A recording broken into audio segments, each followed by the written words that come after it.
Hi, I'm Mark Serwotka, the General Secretary of PCS, and this video message is to bring you up to date with what happened yesterday at the meeting of the National Executive Committee when we considered our pay campaign for 2019. First of all, let me thank you. The NEC met yesterday and had an enormous amount of information in front of it based on the consultation that we've been conducting throughout the Union over the last 6 weeks. And your responses really have helped us determine the way forward.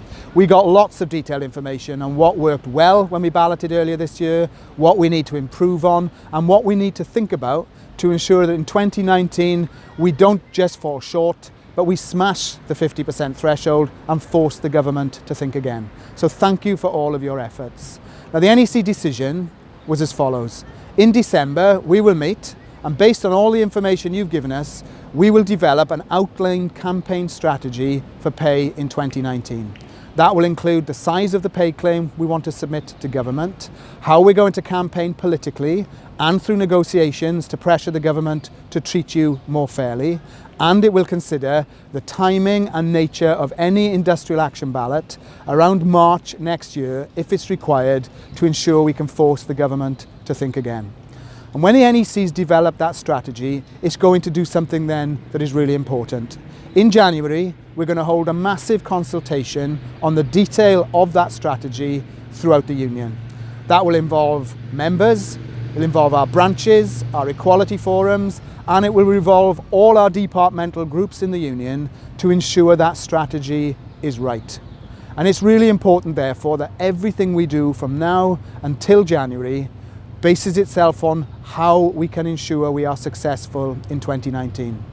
So I'd like to finish by asking you to do a few things. Firstly, in preparedness for next year's potential ballot, make sure you do everything you can to recruit more members to the Union. The bigger we are, the better chance we've got of success. We need to check we've got the correct personal details of all of our members so that we can contact them. And we need to try and get more advocates and more representatives, because all our information so far tells us the more advocates and reps we have on the ground, the better we do in ballot turnouts and people voting yes. All of this is essential for this key reason.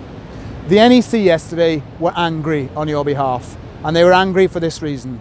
Not only because we know members' pay is fallen way behind the rate of inflation, not only because we know that we are being treated worse than all other parts of the public sector, but because in addition to that, we now know as a result of our court case that court papers have proved beyond any doubt that while senior managers in other parts of the public sector were standing up for their staff and demanding more money from the Treasury, your senior managers and permanent secretaries did exactly the opposite.